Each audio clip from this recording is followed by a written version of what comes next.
सहनाववतु सहनो भुनक्तु सह वीर्यं करवावहै तेजस्विनावधीतमस्तु मा विद्विषावहै। ओम शांति शांति शांति। 12वें अध्याय में हम लोग पहुंच चुके। 12वें अध्याय के अंदर जो शुरू से ही एक विषय भगवान ने प्रारंभ किया और अर्जुन के जो प्रश्न थे, इसका और थोड़ा सा स्पष्टीकरण आप सुनेंगे तो थोड़ा कंफ्यूजन नहीं रहेगा। नहीं तो सगुण और निर्गुण जो दो बातें कही यहाँ पे, उसको समझ लीजिएगा। अर्जुन के जो प्रश्न थे, जैसे विश्वरूप देख करके चतुर्भुज विश्वरूप जो भगवान के अनेकों रूप देखे, तो उन्होंने आखिरी श्लोक में भी कहा था भगवान ने कि यह मत कर्म कृत मत परमः मत भक्त है, ये जो बात कही थी उसको लेकर के अर्जुन ने एक पक्ष रखा कि क्या ऐसे केवल चतुर्भुज के दर्शन करने वाले, सगुण साकार की पूजा करने वाले, कृष्ण मूर्ति की पूजा करने वाले एक पक्ष, दूसरा पक्ष था कि वही सगुण साकार जो हम कहते हैं कि अद्वैत सिद्धांत अहम ब्रह्मास्मि, सबके अंदर जो विराजमान सर्वांतर्यामी आकाशवत सब जगह व्याप्त ऐसे जो भगवान के स्वरूप है, तो ये निर्गुण निराकार सर्वव्यापी हम सभी के अंदर ओतप्रोत भरा हुआ, और जो हम मंदिर के अंदर इनकी पूजा करते हैं, जो अपने बाल लीला की पूजा करते हैं, तो ऐसे जो दो पक्ष है इसको लेकर के अर्जुन ने पूछा और भगवान उसी को ही बहुत अच्छी तरह समझा रहे हैं कि ये जो दो पक्ष है इसके अंदर वो भी श्रेष्ठ है और ये भी श्रेष्ठ है। दो श्रेष्ठ कैसे हो सकते हैं? क्योंकि अब एक समझ लीजिए, कोई भी अगर मरीज, दो प्रकार के मरीज है और दो मरीज है और एक ही उनको बुखार आ रही है, तो किसी को दोनों को एक जैसी ही बीमारियां है, लेकिन जब वो डॉक्टर चेक करता है तो उसके बाद में जरूरी नहीं कि दोनों को भी एक जैसी ही दवाई देगा। उसकी जो बीमारी की जो स्तर है, बीमारी की जो भूमिका है, उसको देख करके वो उस मरीज को दवाई देगा, क्योंकि उसकी क्या उस दवाई से किस प्रकार के उसके ऊपर असर हो सकता है। तो यहाँ ये जो सगुण और निर्गुण की जो बात कह रहे भगवान, तो जो निर्गुण को पहुंच चुके हैं उनको सगुण की जरूरत नहीं है, लेकिन जो सगुण छोड़ करके निर्गुण जा करके उनको उसमें आनंद नहीं आता है, इसका मतलब अभी योग्यता नहीं। तो इसलिए योग्यता के अनुसार जब मुझे अगर सर्वव्यापी ईश्वर का जो रूप है उसको समझना है, उनका जो स्वरूप समझना है, तो मुझे शुरू में तो क्या करना पड़ेगा? सगुण साकार की उपासना करनी ही पड़ेगी। तो इसलिए कहा जाता है कि जितनी सारी भक्ति मुक्ति जो हम लोग भक्ति करते हैं, तो भक्ति का अर्थ मत ये नहीं कि भक्ति ही सब कुछ है, नहीं, भक्ति से हमें मुक्ति की जरूरत है। तो सगुण की उपासना मतलब मेरे अंतकरण की शुद्धि, और जब अंतकरण की शुद्धि होती तो फिर वो अद्वैत सिद्धांत को समझने के लिए लायक होता है, योग्य होता है, अधिकारी होता है। तो इसलिए अधिकारी को लेकर के भगवान ने कहा कि ये दोनों मेरे लिए श्रेष्ठ है। और जो इसलिए हमने कल चौथे पांचवें में कहा था कि जिन्होंने अपनी साधना करते करते करते अंदर से एकदम परिपक्व हो गए, और परिपक्व होने के बाद फिर उनको कहीं भी किसी प्रकार से ना तो सगुण से कोई विरोध है और ना तो कोई निर्गुण से कोई आसक्ति है, दोनों उनके लिए बराबर हो जाते। इसलिए चौथे श्लोक में कहा संनियम्य इंद्रिय ग्रामम, जिन्होंने अपने इंद्रियों को अपने वश में किया, जीवन में गिरावट, जीवन में पतन तभी होता है जब हम लोग इंद्रियों को अपना गुरु मानते हैं। इंद्रिय जो जो चाहते उनको पूरा करने के लिए जीवन लगा देते, खपा देते लेकिन फिर भी अंदर से तृप्ति नहीं होती।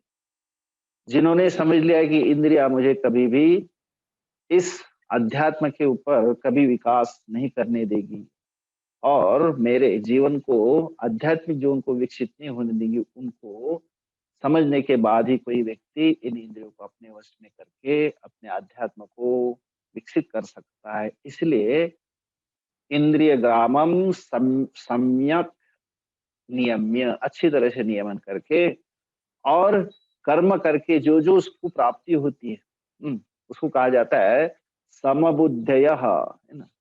जीवन में हमेशा ही मुझे प्लेजर, मतलब एक सुख ही मिलता रहे जरूरी नहीं है। दुख आता है तो भी मेरे लिए बराबर है और सुख मिलता है तो भी मेरे लिए बराबर है। क्यों? कि सुख और दुख मेरे ही कर्म के फल मुझे मिल रहे हैं, इसलिए मुझे वो दोनों भी फल है, तो वो प्रसाद है, चाहे कड़वा प्रसाद चाहे मीठा प्रसाद। तो समबुद्धयः ते माम एव आपनुवन्ति प्राप्नुवन्ति, जो मुझे ही प्राप्त होते हैं, जिन्होंने अपना जीवन संयमित नियमित बनाया और उनका जो कर्म होगा कभी भी किसी के लिए विरोध के लिए नहीं, ना किसी के अहित के लिए, दूसरों का नाश होने के लिए, नष्ट होने के लिए नहीं, सर्वभूत हिते रताः। और फिर उसी की बात आगे कही कि जो जिनका अव्यक्त में आसक्ति है, देखना आसक्ति ही सबके लिए दुखी करती है, तो आसक्त चेतसाम तेषाम क्लेश तरह अधिकः। केवल इसी के अंदर जिसकी आसक्ति होती है, तो आसक्ति वालों को फिर अव्यक्त से व्यक्त में आना उनके लिए दुखदायी होता है। गति ही दुखम देहवद्भि ही अवाप्यते, जो देह में हूं और देह से अलग आत्म तत्व है, भगवान है, उसको मानने वाले जो है वो, और जो अव्यक्त को मानने वाले, ये जो अलग अलग है, तो उनको यहाँ कहा जाता है दुख, गति ही दुखम। जिनका आसक्त होना मतलब उनके लिए उससे अलग होना, उस अव्यक्त से व्यक्त में आना उनके लिए दुखदायी होता है। क्लेश तरह अधिक तरह तेषाम हेषाम अव्यक्त चेतसाम। जैसे कल मैंने उदाहरण दिया था कि अगर केवल मैं अहम ब्रह्मास्मि ही मानता हूं और उसके अंदर कभी भगवान को अलग मानता ही नहीं, जिन्होंने कभी देखा नहीं कि मंदिरों में पूजा भी होती है, तो ऐसे जिन लोगों को बिल्कुल इस तरह का सिखाया नहीं गया, तो वो लोग जो है अवश्य क्या होंगे, एक प्रकार से ज्यादा उसी एक ही पक्ष को मानने वाले होंगे। कभी उनको, कभी ना तो उन्होंने कभी पूजा की, ना तो किसी दैवत को अपना इष्ट देवता माने। लेकिन हमको बचपन से समझाया जाता है कि मंदिर में जाके भगवान की मूर्ति है और उनकी हमें पूजा कर, इसलिए कहा जाता है ना श्रद्धा सबसे बड़ी होती है। और इसलिए बचपन से अगर हम भाग्यशाली है तो हमको माँ के रूप में गुरु मिलते हैं, और कभी माँ के द्वारा नहीं मिल पाए तो हमें जीवन में कभी अगर गुरु की प्राप्ति होती है तो हमारी भावना उनके अंदर, वहां अगर हमारी खोपड़ी बाहर के तर्क वितर्क ला करके उसके अंदर घुसा देती तो कभी भी आपकी भावना परिपक्व नहीं होगी, और भावना परिपक्व नहीं हुई तो कभी श्रद्धा नहीं आएगी, श्रद्धा नहीं आएगी तो कभी श्रद्धावान लभते ज्ञानम। ये श्रद्धा और भावना के लिए ये सारी चीजें जो कहा जाता है, सगुण साकार की उपासना, है ना, वो करता है तो उसको धीरे धीरे इस प्रकार से फिर वो अपने आप को उस निर्गुण निराकार के लिए अधिकारी योग्य समझता है। और फिर वो कर्म करता हुआ भी, छठे में क्या कहा था, एतु सर्वाणी कर्माणि, कर्म करेगा सारे, लेकिन क्या करेगा, मुझे अर्पित करेगा, मयि सन्न्यस्य, मुझे अर्पित करता हुआ, कर्मणि एव अधिकारः ते, और किसको बड़ा मानता है, मत पराहा, मुझे ही पर मानते कि नहीं, ईश्वर ही सबके कर्म का फल देने वाला है। और ऐसा उनका भाव, इसी का अनन्य, अनन्य एव एन योगेन, अन्यन्येन एव योगेन, मेरे लिए अन्य और नहीं, ईश्वर के अलावा भगवान के अलावा और कोई मेरे लिए दूसरा नहीं है। योगे न, इस योग से, इस जुड़ाव से, माम ध्यायन्तः, मेरी ही उपासना करते हैं। इसलिए कहा उसके लिए मैं क्या हूं, तेषाम अहम समुद्धरता, उनको मैं क्या करता हूं, सम्यक उद्धरण, उनको जो वहां से वो उठा लेता हूं। मतलब इस प्रकार से मृत्यु संसार सागरा, जो जन्म जनन मरण के इस संसार के चक्कर में पड़े होते हैं, उनको मैं उनका उद्धार करता हूँ। और भवामी न चिरात पार्थ मयि आवेशित चेतसाम, और उनका मैं समुद्धरता, उनको मुक्ति देने वाला, उनको उनका सदगति करने वाला मैं इस प्रकार से आवेशित चेतसाम तेषाम भवामी, संसार सागर से उनको उद्धार करने वाला मैं बन जाता हूँ। कैसे, चिरात मतलब शीघ्र ही, न चिरात, जल्दी उनको जो है मैं अब शीघ्र ही उनका उद्धार कर लेता हूँ।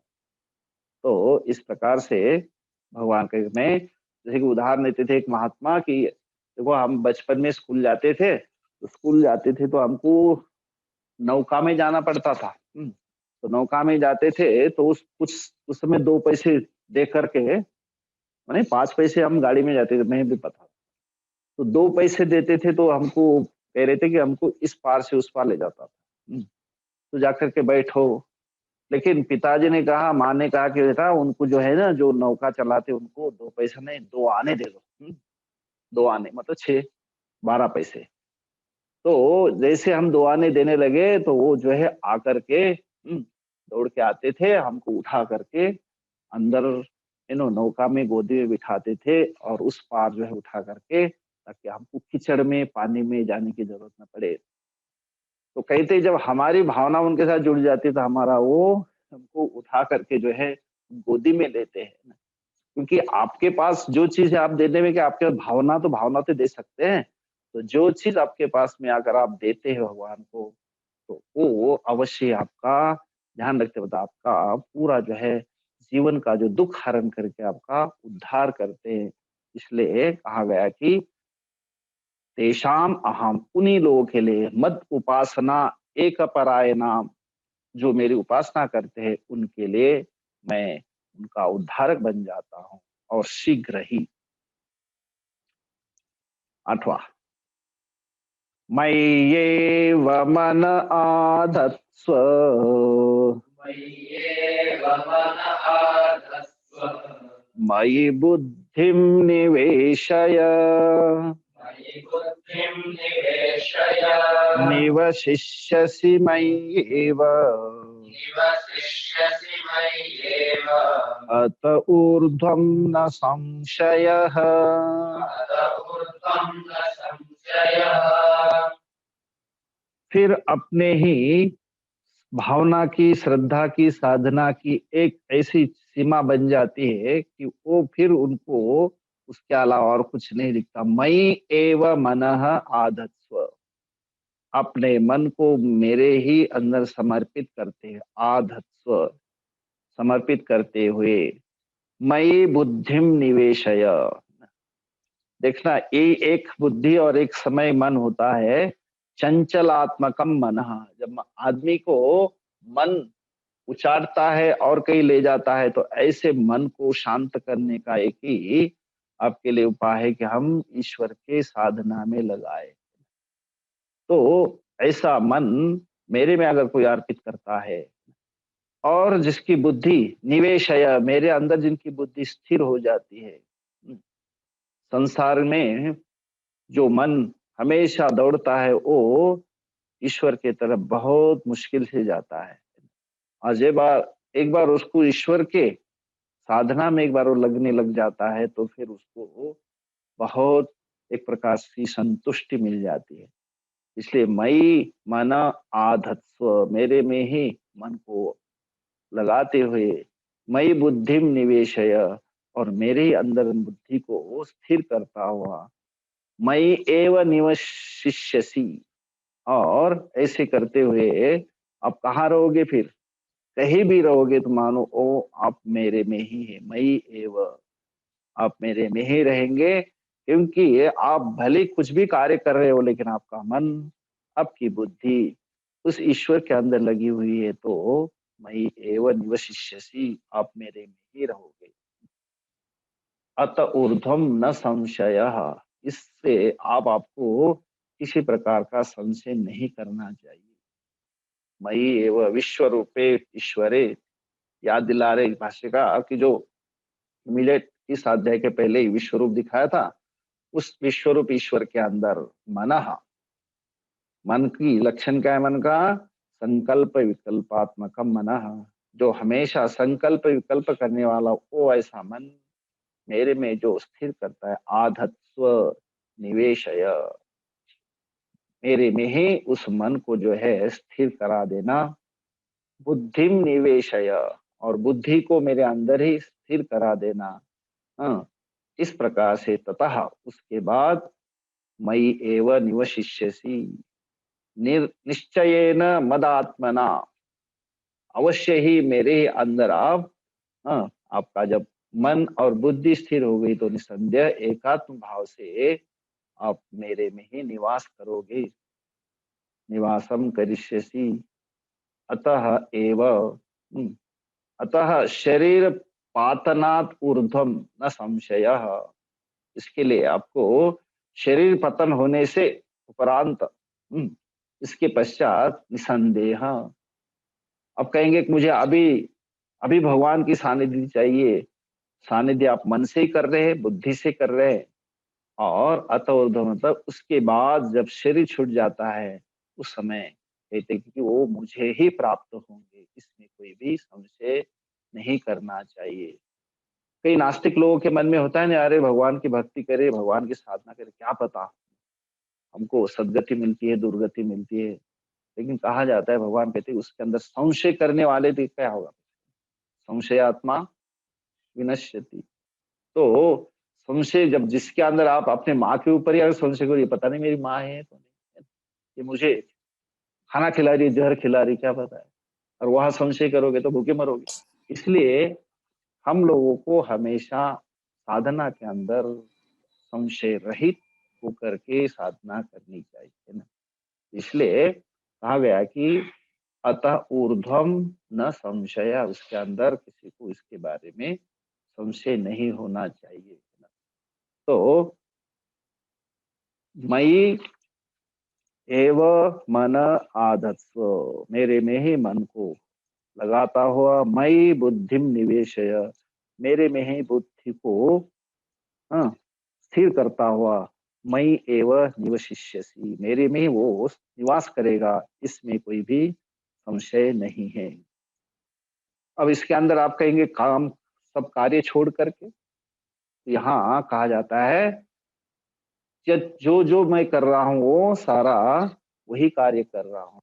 ईश्वर ने मुझे जो दिया है वो मैं सब ईश्वर के लिए ही कर रहा हूँ। इसलिए वहां पे कोई भी कर्म करता है तो वो कर्म सारा का सारा उसका ही क्या होता है? स्वरूप होता है ना। इसलिए हम लोग को रोज लोग बोलते हैं ना, कायेन वाचा मनसेन्द्रियर्वा बुद्ध्यात्मना वा प्रकृते स्वभावा करोमि यद्यत् सकलं परस्मै नारायणायेति समर्पयामि। रोज हमारा कर्म होता है किससे? कायेन वाचा और मनसा। क्योंकि मन बहुत जरूरी है, चाहे पढ़ाई करनी हो, चाहे श्रवण करने हो, है ना। मन नहीं है तो फिर केवल वहां पे हम लोग केवल बैठे हुए हैं ना। लेकिन मन भी चाहिए। तो कायिक, वाचिक, मानसिक जो कर्म होता है उस कर्म के अंदर कायेन वाचा मनसा इंद्रिय और स्वभाव से जो जो कर्म होता है, प्रकृति स्वभावात् करोमि यत् यत्, जो जो कर्म होता है, सकलम परस्मै, परस्मै कस्मै? नारायणाय, नारायणाय इति समर्पयामि, सब कुछ जो ईश्वर के लिए अर्पित है। तो वो भावना जीवन में आ जाती है तो फिर भगवान कहते हैं कि बाकी जिम्मेदारी मैं लेता हूँ, अत्र न संशयः, उसमें और कोई संशय नहीं है। और एक करते, अथ चित्तं समाधातुम् अथ चित्तं समाधातुं न शक्नोषि मयि स्थिरम् न शक्नोषि मयि स्थिरम् अभ्यासयोगेन ततः अभ्यासयोगेन ततः मामिच्छाप्तुं धनञ्जय। मामिच्छाप्तुं धनञ्जय। अथ चित्तं समाधातुं न शक्नोषि मयि स्थिरम् अभ्यासयोगेन ततः माम् इच्छा आप्तुं संशय धनंजय। माम इच्छाप्तुम धनंजय। हे धनंजय, हे अर्जुन, जो आपको बताया कि मई मन आधत्स्व मई बुद्धिम निवेशय, उसी को कहते हैं। अगर ये आपको कठिन लगता है, चित्तम समाधातुम न शक्नोसी, मेरे में मन को चित्त को अर्पित स्थिर करना आपके लिए कठिन हो जाता है। स्थिरम मई, बुद्धि को मेरे में स्थिर करना आपके लिए कठिन लगता है ना। मन उछड़ता है, मन कहीं स्थिर नहीं होता है, ये आपके लिए कठिन हो जाता है। तो इसलिए कहा जाता है ना कि किसी व्यक्ति को अगर कहेंगे कि यार तुम इतनी धूप में काम कर रहे हो ना, हम धूप में आपको काम करते हुए शाम को आपको इतनी तनख्वाह मिलती है, हम आपको जो है एक जगह बिठाओ आपको, और आपको बिठा करके भोजन भी अच्छा खिलाते हैं, छाया में बैठ कर भगवान का नाम चिंतन करो केवल। तो उस व्यक्ति को एक दो दिन तो ठीक लगेगा, तीसरे बोले नहीं नहीं नहीं मैं नहीं बैठता। क्यों? जिसको जिसका अभ्यास हुआ ना, उसका मन जो है नहीं मानेगा। तो इसलिए क्या करना चाहिए? अभ्यास है न, अभ्यास करना पड़ेगा। उसके लिए जब साधना नहीं करते हम लोग, धीरे धीरे अगर अभ्यास नहीं डालते हैं, तो क्या होता है? अनाभ्यासेन विषम विद्या कहा जाता है। तो अभ्यास योगेन, अभ्यास से ही, निरंतर सतत प्रैक्टिस से ही आप ततः माम इच्छाप्तुम धनंजय, आप उसको प्राप्त करना चाहते हैं। इच्छ, विश्वरूपम इच्छ, अभ्यास योगेन इच्छ, है ना। मुझे अगर आप प्राप्त करना चाहते हैं तो प्रार्थयस्व माम, हे धनंजय, आप जो है मेरी ही क्या करे, आप ईश्वर रूप की जो है प्राप्त करने की इच्छा कर, और उसके लिए क्या कर? अभ्यास कर। अभ्यास योगेन। तो इसलिए कठिन लगेगा, मन नहीं लगता, बुद्धि नहीं लगती, क्योंकि जिस मन ने अनादि काल से केवल मात्र संसार का ही चिंतन किया है, उसको ईश्वर के चरणों में चित्त नहीं लगेगा। और अंदर जो अंतकरण की अशुद्धि है वो उसको उखाड़ करके ले जाएगी। हाँ, क्योंकि उसका मन इतना अमंगल अशुद्ध रहता है, जो फिर वहां पे नहीं लग पाता। इसलिए कहा जाता है कि धीरे धीरे धीरे अभ्यास के द्वारा वो अवश्य स्थिर हो जाएगा और उसको अच्छा लगने लगेगा। तो इसलिए अभ्यास योगेन अथ चित्तम समाधातुम न शक्नोसी मयि स्थिरम न शक्नोसी, मन को बुद्धि को स्थिर नहीं कर पाएगा। तो अभ्यास योग के द्वारा क्या कर? माम इच्छ, मतलब मुझे प्राप्त करने की तो क्या कर? इच्छा कर। और हे धनंजय, जिससे कि तू अभ्यास योग के द्वारा तू मुझे प्राप्त कर लेगा। और एक कर लेते, अभ्यासेप्यसमर्थोऽसि अभ्यासेऽप्यसमर्थोऽसि मत्कर्म परमो भव मत्कर्म परमो भव मदर्थमपि कर्माणि मदर्थमपि कर्माणि कुर्वन् सिद्धिमवाप्स्यसि। कुर्वन् सिद्धिमवाप्स्यसि। अरे भगवान, जैसे मावती बोले ये अच्छा नहीं तो ये खा, ये अच्छा नहीं तो ये खा, है ना। देखो आपको एक एक चीज वहां पे दे रहे हैं, कहते कि हे धनंजय, मन स्थिर नहीं होता, मन नहीं लगता, तो कोई बात नहीं बेटा, आप अभ्यास कर, धीरे धीरे हो जाएगा, है ना। अभ्यास करने में भी कठिनाई हो रही है तो, और दूसरी चॉकलेट निकाल के दिखा रहे हैं, अभ्यासे अपि असमर्थः असि। ऐसी अपनी निरंतर साधना करने के लिए भी तो अगर अशक्त है, हाँ, असमर्थ है, असमर्थ असि। किमर्थम अभ्यासे, अभ्यास करने में निरंतर मन को, हाँ, अभ्यास का अर्थ क्या होता है कि हमेशा मेरा मन नहीं लगता और प्रैक्टिस तो करनी पड़ेगी, पढ़ाई तो करनी पड़ेगी, नहीं मेरा मन तो इधर उछड़ता है ना, जंगल में जाऊं, पहाड़ में चढ़ूं, है ना, पेड़ों में चढ़ूं, है ना।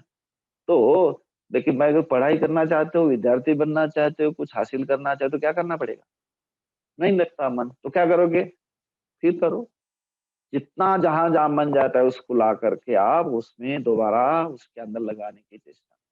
तो इसी का अर्थ होता है अभ्यास, है ना। ध्यान में क्या होता है? ध्यान का अर्थ होता है कि हमारा ध्यान भटकता है। जैसे आप, जैसे ध्यान बोल रहे हो तो तुरंत आदमी का मन जो है भटकता है। जैसे किसी को कहा कि तुम ये दवाई खाओ, इस दवाई से तुम ठीक हो जाओगे, लेकिन ये ध्यान रखना, दवाई खाते समय बंदर का या बंदर को याद नहीं करना। तो क्या होगा? जैसे ही दवाई खाने जाओगे तो क्या होगा? मन में बंदर की याद आएगी, है ना। तो इस तरह से मन जो है, जब तक मन नहीं लगेगा तो आप उस साधना को सफल नहीं कर पाओगे। इसलिए भगवान कह रहे तुमको अभ्यास करना है, अभ्यास भी नहीं कर पाते हो तो अभ्यास से अपनी असमर्थ आसी। अभ्यास नहीं कर पाते हो तो क्या करो? तुम जो कर्म कर रहे हो ना, वो कर्म कैसे करो? मेरे लिए करो। मत कर्मो परमो भव। वो जो कर्म कर रहे हो मुझे अर्पित करो, हाँ, मुझे परम मान करके करो कि मैं मेरे लिए नहीं, भगवान के लिए कर रहा हूँ। मदर्थम अपि कर्मणि कर्तुम कुर्वन् सिद्धिम अवाप्स्यसि। तो आप कम से कम कर्माणि कुर्वन्, कर्म करते हुए, किसके लिए? मदर्थम, मेरे लिए कर्म करते हुए, हाँ, क्या करोगे? कहाँ प्राप्त होगे? सिद्धिम अवाप्स्यसि। कर्माणि कुर्वन्, कर्म करते करते, किमर्थम? मदर्थम, मेरे लिए। तो मेरे लिए कर्मों को करते हुए आप सिद्धि को प्राप्त कर जाओगे। इसलिए आपको मन नहीं लगता है, अभ्यास भी नहीं कर पाओगे, तो जो कर्म करो, क्योंकि अब कर्म भी नहीं होता, कर्म नहीं होता। तो वो स्वामी जी की भाषा में, if you don't do the right you will do the wrong. नहीं कश्चित क्षणमपि जातु तिष्ठति अकर्मकृत। कोई भी व्यक्ति बिना कर्म किए बिना नहीं रह सकता। नहीं मैं चुपचाप बैठा हूँ, चुपचाप बैठे बताए, लेकिन तुम्हारा दिमाग कहाँ घूम रहा है? मन से तो कर्म हो ही रहा है ना। तो आदमी का भले ही शरीर एक जगह, लेकिन मन से कर्म होता है। तो इस प्रकार से कोई भी ये नहीं कह सकता कि मैं कोई कर्म नहीं कर रहा हूँ, चुपचाप बैठा हूँ। चुपचाप बिठाना भी एक कर्म है। Keeping quiet yourself is also one more action. So you cannot become a actionless person because you are going to do one or other. इसलिए बिल्कुल कर्म नहीं हो सकता, ऐसी बात ही नहीं। इसलिए कर्म करो तो मदर्थम कर्माणि कुर्वन् सिद्धिम अवाप्स्यसि। तय रखते हैं, ये तीन साथ में बोलते 8 से। मय्येव मन आधत्स्व मयि बुद्धिं निवेशय निवसिष्यसि मय्येव अत ऊर्ध्वं न संशयः। अथ चित्तं समाधातुं न शक्नोषि मयि स्थिरम् अभ्यासयोगेन ततः मामिच्छातुं धनञ्जय। अभ्यासेऽप्य समर्थोऽसि मत्कर्म परमो भव। मदर्थमपि कर्माणि कुर्वन् सिद्धिमवाप्स्यसि। ॐ पूर्णमदः पूर्णमिदं पूर्णात् पूर्णमुदच्यते पूर्णस्य पूर्णमादाय पूर्णमेवावशिष्यते। ॐ शान्ति शान्ति शान्ति। हरि ओम श्री गुरुभ्यो नमः। हरि ओम।